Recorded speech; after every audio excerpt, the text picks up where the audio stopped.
Welcome to the first episode of the iPad show with me, Nicholas Hill, and just so you know, as of this point of recording, I don't quite know what the show is going to be called. I pre-recorded some intro sequences based on calling it the iPad show without actually first doing any testing to see whether perhaps somebody might already have released a podcast called the iPad show, which indeed they have. So quite what the show is going to be called, I don't know. I'll work this out after I've recorded this episode. Right, on to the more important stuff, the actual iPad itself, which was released on Friday here in the UK. So this is obviously going to be a UK-centric podcast, so perhaps in fact I might already have the title, which is going to be the UK iPad show, but we'll see. Okay, so it's going to be a little bit rough and ready for the first episode. What I have here is I have my iMac, and I'm going to be recording using the iSight, and behind me and up here I have my HD camcorder, which for the time being I'm going to be using to actually capture the output of the star of the show, which is going to be the iPad. So these were released here on Friday, and to a little bit of a fanfare, there were quite a few people that queued up in the UK to actually buy them. I wasn't one of them. I feel I was a bit more sensible, certainly given the fact that I have quite a busy schedule. I decided on the 10th when Apple announced that they were available to pre-order. So I bought one of these and I went for the this one here, which is the 32 gig model. It's Wi-Fi. Obviously, as we all know, they did come the option to have several different sizes of memory, and there's going to be the option obviously for the 3G. But for me and my personal requirements, I went for the Wi-Fi because I feel that I'm not really going to be using this on the move.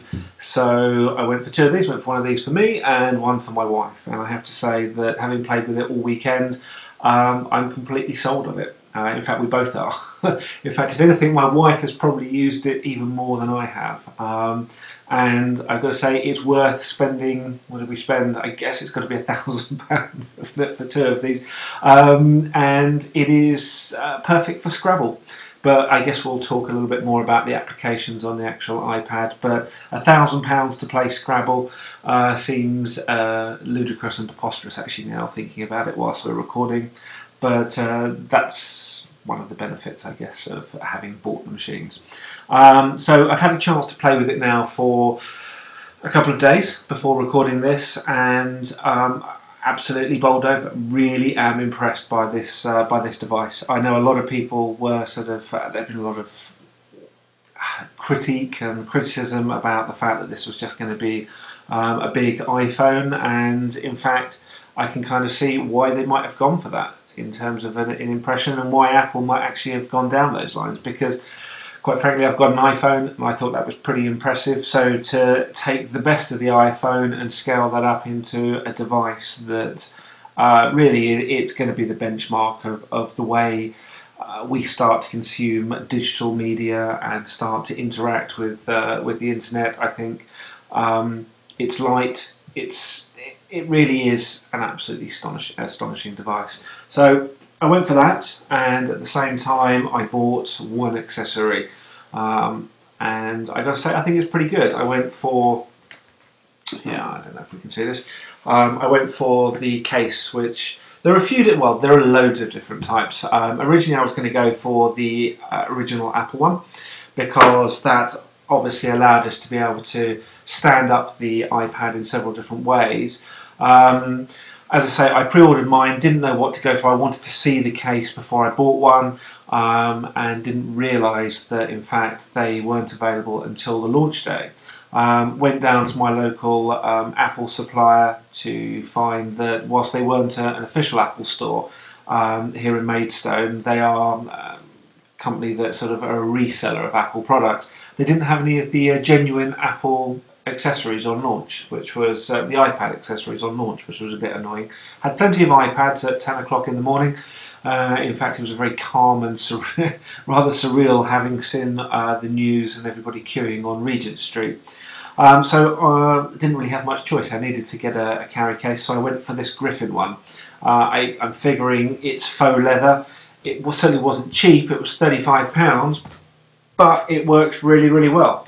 They do it in two different styles. They do the one that I've got here, so essentially what you can do is you can clip it into place, and you've got these sort of elasticated tabs at the top, and then obviously that just flicks over, which is quite handy, and that just holds it in place. So you can really sort of carry it around, really not dissimilar in size to an 80s Filofax.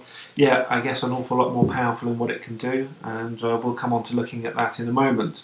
The case that my wife went for is very, very similar, but again, the iPad, it's literally just a pouch. The iPad slides in and out in a very, very small form factor, and she was telling me that that would fit in her handbag quite happily.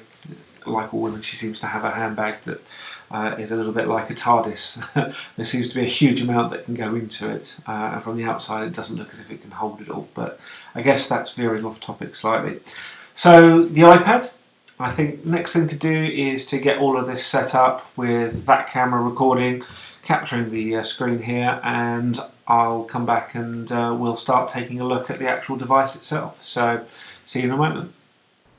Okay, so what we can see here in front of us is essentially the opening screen. I've not changed a huge amount, or I've tried to keep this as basic as possible, because there is going to be so much to cover that it's going to take quite a few episodes, I think, just to get through everything. But what I'd like to do is I'd like to go through and cover the basics of what comes with the iPad when you first get it, and take a look at how they're slightly enriched over the perhaps the versions that you might have seen on an iPhone.